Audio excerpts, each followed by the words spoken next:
So అలా play జోన్లోకి వెళ్ళిన తర్వాత అందరం మా ఏజ్ మర్చిపోయి చిన్నపిల్లలం అయిపోయామన్నమాట.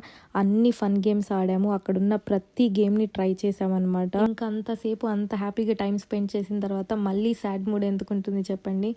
సో రూమ్కి వెళ్ళగానే నా ఫ్రెండ్స్ మళ్ళీ కేక్ కట్ చేయమని చెప్పి అడిగారనమాట. ఈసారి వాళ్ళని డిసప్పాయింట్ చేయడం అస్సలు ఇష్టం లేక కేక్ కట్ చేసేసాను. So end of the day నా బర్త్డే చాలా చాలా చాలా బాగా జరిగిందనమాట.